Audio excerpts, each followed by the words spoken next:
Welcome on in, Cavs fans, after a Cavaliers victory over at Rocket Arena tonight, getting back at home and getting a nice win under their belts over the San Antonio Spurs, who gave them a run. They made it interesting, but a final score 124-116. Had to earn every last ounce of that one, Spence, as they get the magic number to clinch the Eastern Conference #1 seed down to 5 tonight. And there's a lot to sort of dissect here, but I think first and foremost, the most notable thing, obviously, to come out of this game is the fact that Donovan Mitchell finally looked like Donovan Mitchell again. He was brilliant in putting up 29 points on the night. He had 15 rebound, or sorry, yeah, Jarrett Allen had 29 points. I apologize. Donovan Mitchell had 25 points, 14 assists for Donovan Mitchell, which was a career high, and he just missed a triple-double by 2 rebounds. But a phenomenal performance, and one that I think has Cavs fans excited that after we had talked so much about the slump that he was in, to see him kind of get back into the swing of things and look like himself again. It was a get-right game for Don. And, yeah, he definitely needed to see that, especially because he was critical of himself for not making plays that were contributing to winning, even when he was having those problems during that slump. Tonight, I feel like he was just in attack mode. He had the step back work, and the footwork was out there on the perimeter. He had the jump, the leap, the amount of moves that he put on the younger Spurs players multiple times where he wanted Stephon Castle on him. He wanted, guys like Blake Wesley on him, and he made them pay, especially the one crossover he had on Blake Wesley. He left him right behind and threw one down with 2 hands. So good to see Don looking the way he did tonight. As you mentioned, career high 14 assists, probably could have had 19 or 20, to be honest, tonight, the way his vision was, and how appropriate, too. Some of these passes looked like fastballs, and you know that Don's a big guy into baseball, and on opening day, how apropos that he goes out and gets his best assist game, and a lot of them look like straight-up gas going to the corners. Beautiful no-look to cutting Isaac Okoro, who had a poster on that, and, finding Sam Merrill on some bounce passes. So Donovan looked very, very good tonight. He looked like himself, and that's what this team wants to see. Unfortunately, Darius Garland did not have a great game overall, but he did come up big in the fourth quarter with a dagger shot. So they still did not play their best ball, but I'm going to keep referring to it, Spence. We talk about it on Courtside with Cavs SI podcast, but dude, these guys came back to a game at 7 o'clock against the Spurs tonight. They got in at 7 a.m. yesterday, okay? They are now on a flight to go to Detroit to play the Pistons on Friday night. And then once they're done with that game, there's going to be no rest for the weary because they play the Los Angeles Clippers at 3 o'clock on Sunday afternoon. So I don't care what you think from the outside looking in. I'm seeing this on the faces of the reporters who are with the team, the personnel who are with the team. I can only imagine what it feels like to be a player in that type of scenario, coming back from a West Coast road trip where you're out there for 10 days, probably still on Pacific time in your mind and physically, and you have to go up and get up and play a basketball game in late March that that you're pretty much almost secure at the #1 seed. It's going to be tough to fight through that, and they found a way tonight. Yeah, no doubt. And I think we obviously talked about the road trip. The grind continues though, because you still have a back-to-back to finish off here tomorrow, like you said. That's been tough. I also think, and I know Donovan was more fresh because he didn't play, the last couple games, but you get a Donovan who played 35 minutes tonight and still put up that performance, which I think is an encouraging thing as well, because as we talk about, once you get into the playoffs, rotations change, your star players are playing more minutes. To see him do that with a higher minute amount is encouraging as well. Not necessarily gassed at the end of the game, still making plays. And I agree with you on Darius.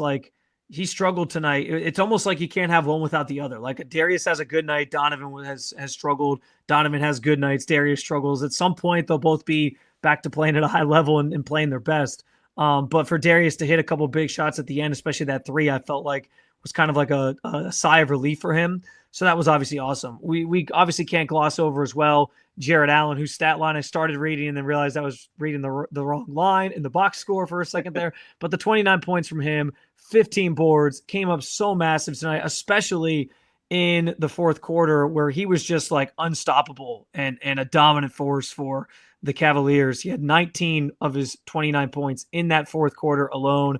Just a phenomenal performance from him. And it's a reminder, Spin, of like just when you sort of, I don't want to say like forget about Jarrett Allen, but just when you sort of, forget how important, maybe this is a good way to put it, forget how important he is to this team. And he just kind of like flies under the radar because of his personality, but also just because we're so focused on Mobley and Garland and Mitchell all the time. Like he gives you a performance like this that essentially is the biggest reason you win the game. And it's hard not to tip your cap to him when he puts up numbers like that and remember just what he means to this team. He really is like a heart and soul guy for this team right now.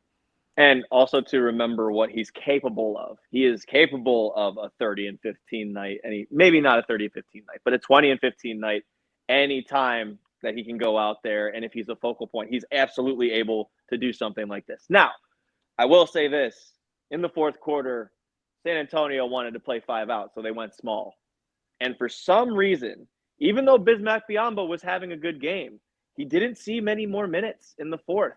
And they elected to go with some of the younger guys and go a little bit smaller, the Jeremy Sohans of the world, Julian Champagny, Keldon Johnson was out there.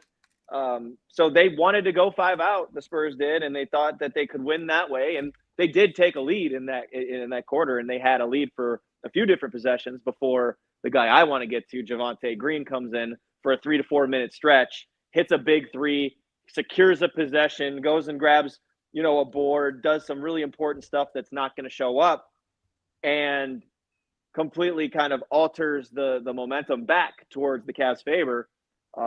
But Jarrett really took over in that quarter, and I think that finding him in the pocket and also finding him on the baseline where he was just able to just toss it up off of the glass and thanks, appreciate it. Put this 6'7" guy on me and I'll just shoot over the top. There's no resistance here. So Jay took advantage of that, and he also was able to crash the defensive glass really well tonight. And he's one of the few that crashed the defensive glass well tonight for the Cavs. I think they need to do a better job of keeping the Spurs off the offensive glass, and it's the same thing, kind of the trend that we've talked about on our podcast about those offensive boards. Kenny had a really funny answer about that tonight, by the way, if you look at our YouTube channel. So, but yeah, so fourth quarter had to get down and dirty and gritty and finish it out. But yeah, Spurs just kept coming. You got to give a lot of credit to Devin Vassell. He made some big shots. I think Stephon Castle really played up to par tonight, and that he's got a bright future. I really liked his game. He plays with a grit and a tenacity. So good game.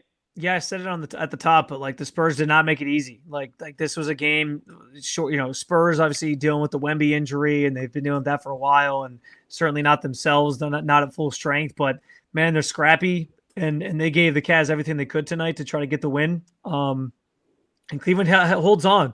It's a testament to both teams. I think like the Spurs, the tenacity that they play with, but also the Cavs' ability, even on a night where they didn't play their best, to still find a way to win, which we've been talking about for several weeks now. In most instances, the other thing Spin that I think is interesting is, we've talked so much, and everyone kind of has their eyes on, okay, what's Kenny Atkinson going to do with the starting lineup once we get to the postseason? Is it going to be DeAndre Hunter? Is it going to be Max Strus? What's funny though is, like, both those guys, every time I think like one makes a better case than the other, they kind of just like keep canceling each other out. Like Max Strus has been so important, and he was brilliant again tonight. 18 points. He was 4-7 from 3. And DeAndre Hunter was only 1-7 from 3, but 6-15. He had 14 points tonight, 7 rebounds. Like they both have just continued to like contribute in their specific roles at such a high level. I don't envy Kenny Atkinson in that regard, because like he's gonna have to pick one or the other, and it probably is gonna be very matchup based. Like one series it might be DeAndre, one series it might be Max, and how they finish the game out could be different. It's gonna be kind of fascinating, those chess moves that he plays. But man, like it's almost like iron sharpens iron, right? Like DeAndre Hunter comes in and Max Strus like almost raised his game to another level where it's like, okay, fine, we'll see who's going to earn the spot. And it's this kind of friendly team vibe around that. But I don't know, like it's been fun to watch both those guys compete and contribute sort of at a consistent level each and every single night. And you can say the same thing about Isaac Okoro and Sam Merrill. Kenny was even talking about how Ice probably deserved to close the game the way he played and the way he's been playing for the last week and a half, 2 weeks, and just getting some really solid contributions on each end of the floor. And then you look at Sam Merrill, and the thing that he particularly pointed out tonight was, yeah, Sam's got gravity and he's able to create for us that way. But he doesn't like need to even touch it in order to affect the offensive possessions in the half court. He's just kind of drawing attention that way. The way he's able to come off of those dribble handoffs and just have someone chasing him around and creating attention and pulling attention off of the other guys. That stuff's important, of course, but him going out and hitting the threes tonight, taking 9 of them off the bench this evening and 13 shots overall, that's what you want to see. You want to see that stuff from Sam. And remember, the Cavs did not have Ty Jerome or Evan Mobley tonight. So other guys, had to step up in their place, and they did. Again, this is not the best game the Cavs have played. I'm going to give them a little leeway because of this ridiculous schedule that they've had to play over the last, week and a half or so. That doesn't get any easier, but at least they'll have a couple days off before they play the Knicks next Wednesday. So I'm looking forward to that and looking forward to seeing how they play this weekend. But I'd imagine that someone rests tomorrow against Detroit. Process of elimination when we were talking was, probably DG might sit out tomorrow. That was gonna be my guess. I was gonna say let's make some guesses, and I would have said DG. So yeah, I would say DG there, and then have your full complement on Sunday against the Clippers at that 3:00 game, and then lick your wounds a little bit. You get a day off, thank goodness, and then probably back to practice, and then you got the Knicks coming in. So it's not easy, and this is not easy on us either, obviously. But it's kind of the 82 game schedule, just how it goes. And you said it, the magic number's down to 5. We're getting to that point. We are in single digits for the remainder of the season somehow. So we're getting there. Yeah, it is pretty wild. And I want to give you some props because when I was losing faith in Sam Merrill as somebody who might be falling out of the rotation, you said that he just needed to get home, and he did play well in the Portland game, obviously, as well. But like, he just needed to get home and he'd start making some shots. And again, I think that was on full display tonight. So credit to you, Spin. You know what you're talking about. And defense, he bodies up, man. He's a tough player. Anybody else that you wanted to highlight before we get out of here tonight? No, I think that hit pretty much everything I wanted to get into. They got to figure out the offensive rebounding thing, though. That's I'll tease it a little bit. What Kenny told me is like, I think I'm going to call Tom Izzo, figure this out. So make sure to go watch Kenny's press conference. It was pretty funny, but yeah, we roll on. Yes. Be sure to head on over to the YouTube channel, or some of you might be watching this right now. Cleveland Cavaliers on SI. You can find Kenny Atkinson's post-game comments. You can find, who else did you talk to tonight? Donovan Mitchell, Max Jarrett Strus, Allen. and Jarrett Allen are all out there. So okay.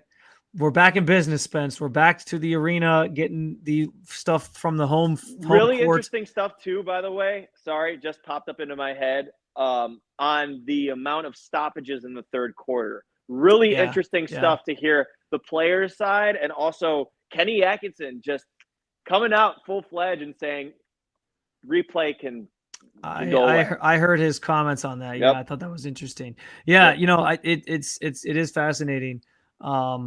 And yeah, those are all good things. He gave us a podcast topic for next time. For sure. But you guys can check all that out over the Cleveland Cavaliers and SI YouTube channel. Also, any of our written content is available to you at si.com/NBA/Cavaliers.